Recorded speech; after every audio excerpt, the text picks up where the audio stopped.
Folks, look, the study of the Bible is more than just reading. You have to take it as a whole. That's the only way it could be understood.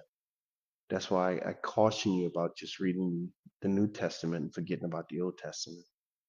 If you just notice today, this morning, we essentially spent the majority of our time looking at Old Testament passages that explained the New Testament passages.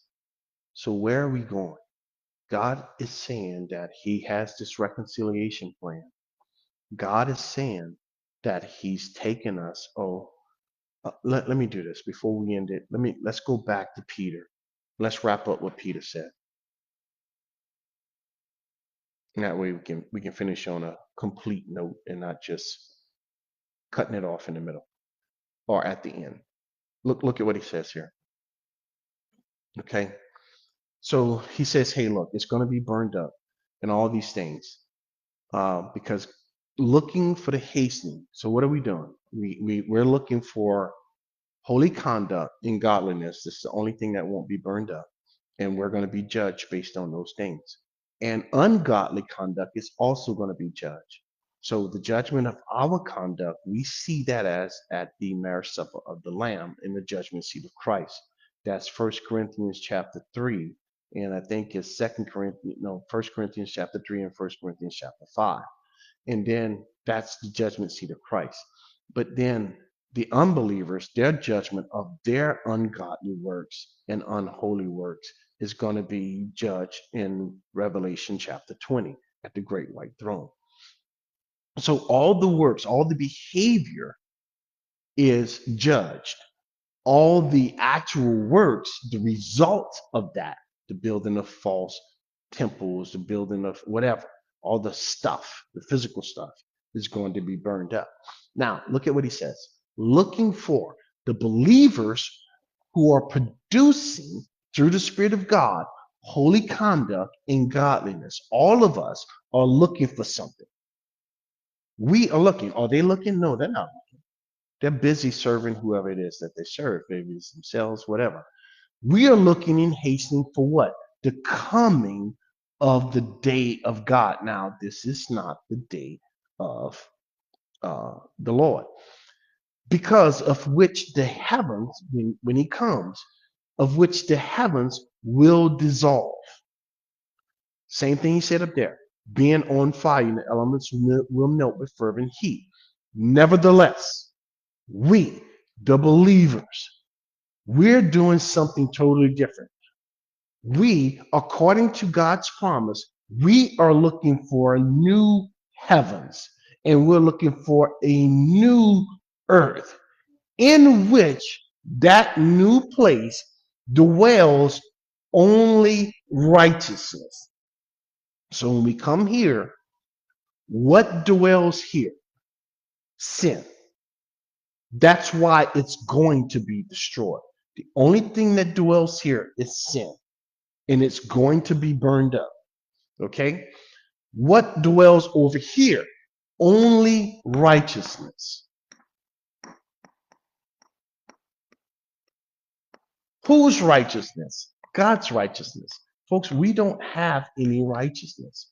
You need to understand that. This is talking about God's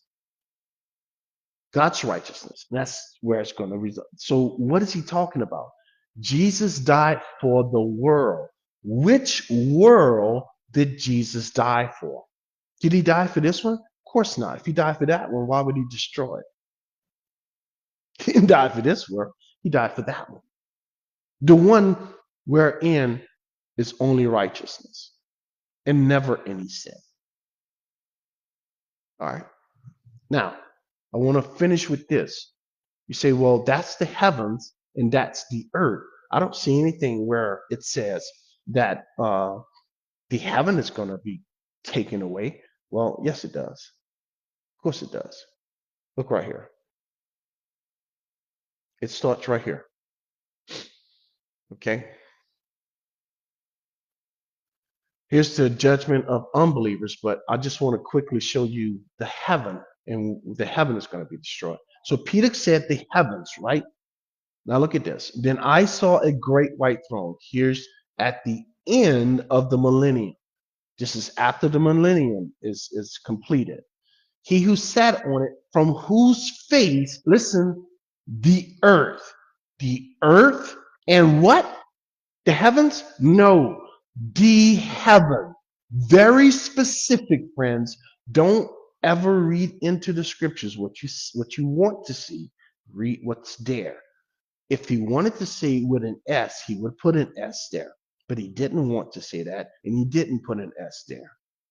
Peter told you about the heavens. God is now telling you about the heaven. What about it? It fled away. It fled away. So now we have a confirmation.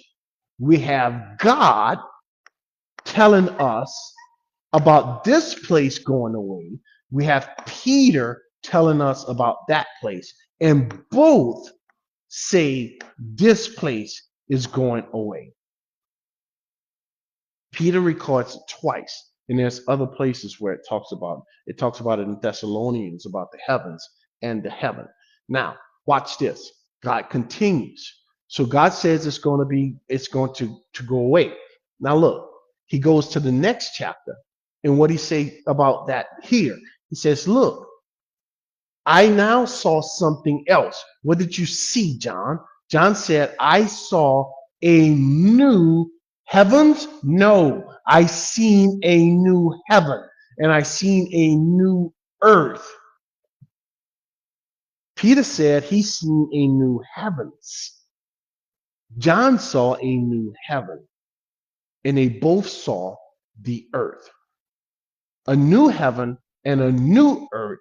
Why? For the first heaven and the first earth passed away. They were both destroyed.